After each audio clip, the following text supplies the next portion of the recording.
Hey guys, how's it going? Tamba here. Today we're going to be talking about the L-sit. The L-sit is an exercise which primarily focuses on strength of the core and hip flexors. First, in this tutorial, we're going to be going over the strength aspect of the L-sit.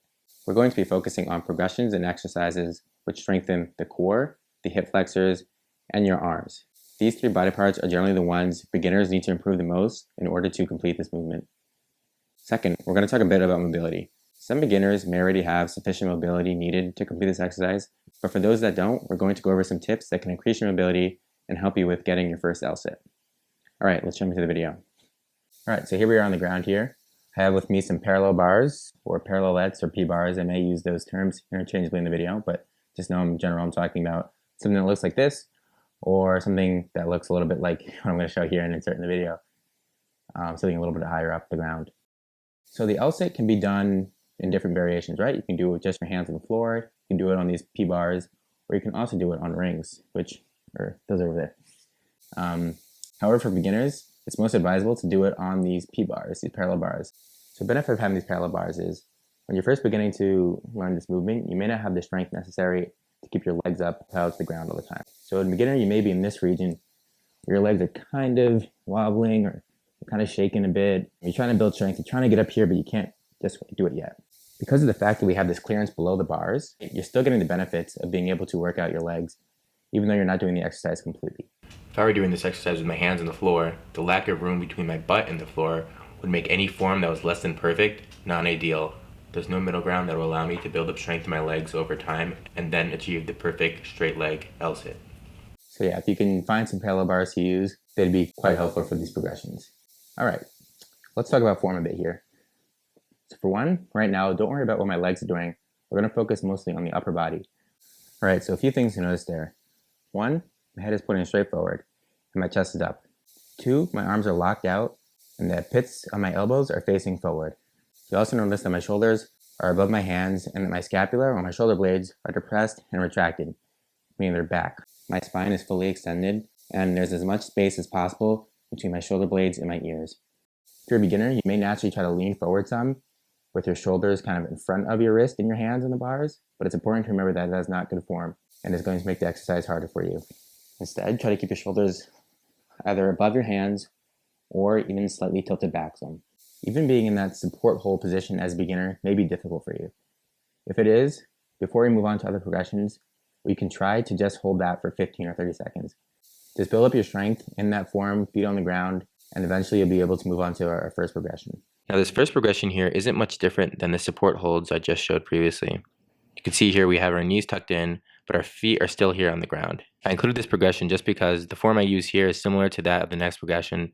If you've already built up sufficient strength though doing the support hold, you may be able to easily skip over this progression and just move on to the next one. In this next progression, you can see we have one leg in, and then with the other one, we're kicking out and trying to build up strength. You can see in some of these kicks, my leg doesn't fully become parallel with the ground, but in others it does. When you're building up strength in your legs and again in your core, in your arms, it's going to be hard to hit this parallel form right off the bat. The closer you can get to parallel, the better you'll be doing. So just know you're making strides and you're making improvements. Good exercise for this, pick a goal of 5 reps to go for each leg. Switch off and try to make sure you're balancing your strength and your exercises amongst both legs. So you can either do something where you do 5 kicks with left leg, 5 kicks with right, or switch off and do 1 left, 1 right, 1 left, 1 right, and count that as 1 rep total each time you do both legs. This progression will help with core strength. With our knees tucked in, we're lifting both legs off the ground at the same time. You can see here that I'm doing reps, right? So up and down, but you can also, like for many of these other progressions, go for static holds, where your goal should be to hold your legs in the air for 5 or 10 seconds at a time. All right, on to the next progression. Now, both legs up, but only kicking one out. Again, if you can, try to keep your toes pointed. And again, don't worry about having your leg be fully straight. You're building up strength over time. It's going to take some work and effort, but just keep at it. Alright, on to the last progression here. Now you can work on kicking out both legs at once. And again, you'll build up more control and stability within your legs, within your core, within your abs, the more you do this. And try not to worry about what progression you're on, right? In the end, you want to be building up strength. So pick a progression that's in line with your current skill set. If doing this is too difficult, drop down a progression and continue performing kickouts and static holds at that level. Alright, if you have these higher parallel bars here, what are also known as dip bars, you can use momentum to your advantage. But still notice my form here. I'm stopping my legs and not letting them come behind my body. I'm not going and swinging all the way back, right? This is what you don't want to do here, where you're swinging and using a lot of momentum to carry you up there, right? This is bad form. You're not preserving the proper angle in your arms that we spoke about earlier, and you're using too much momentum to swing and just try to get your legs to a high point. You don't want to do this. Instead, again, you can use a little bit of momentum, but try to stop your legs right before they become straight in line with your body, and then swing yourself back up.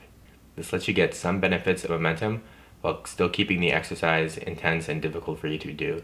And finally, we're going to talk about some mobility work. Those of you whose limiting factor in this L-sit may just be your lack of mobility in your hamstrings. So this first exercise is a seated leg lift in the pike position, which just means that my legs are together. So with this, right, my legs are locked out and straight, my arms are locked out and straight, and I'm trying to keep my toes pointed. Your goal with this exercise is to, with control, lift your legs as high as possible off the ground. And to help you, you're going to be pressing with your hands. As you progress, to make things more difficult, what you want to do is compress your body more and lean further over your legs to try to complete the exercise. As a beginner, if lifting both legs at once is too difficult, you can isolate and lift one leg at a time. When first starting off, you may not be able to lean as forward as I am in the video. You may need to start in more of a 90-degree angle, as if you were sitting down in a chair. Alright, and then the next exercise, very similar, is a seated leg lift in straddle. So right before I was doing pike, this is straddle. So very similar, right? Trying to lift your legs off the ground. The more you lean forward, the more difficult it is. With both these exercises, as a beginner, you may also experience some cramping. Luckily, I don't experience this much anymore, but when you're first starting off, you may feel a lot of cramping in your glutes and your hamstrings. When this occurs, just take a break and know that with more experience and more time, this problem goes away. You can perform these exercises either before or after your L-sit training, and even on days and at times when you aren't explicitly exercising for the L-sit. It's great to incorporate a daily stretching routine and to get this compression work in there as well. To do the L-sit, it doesn't require too much compression. Your legs don't have to get too close to your core and your abs. So for many of you, this may not be a factor, but if you want to train for harder movements like the V-sit or even the press to handstand, these exercises will come in handy when trying to increase your compression ability. Hey guys, thanks for checking out today's video. 2 quick things before I go. 1, you guys should come check out my Twitch channel. There, I live stream my workouts every day, and those workouts consist of exercises like the ones you just saw in this video, ones that are more focused around building strength and muscle, or ones that are more focused around burning fat and enhancing cardio. Second thing, I also give answers to your fitness questions, so anything you ask me in chat about nutrition or working out, I'd be happy to answer. So yeah, if you'd like to interact with me at all, or you want some fitness advice, just come check out my Twitch stream. Link is down in the description. Thanks.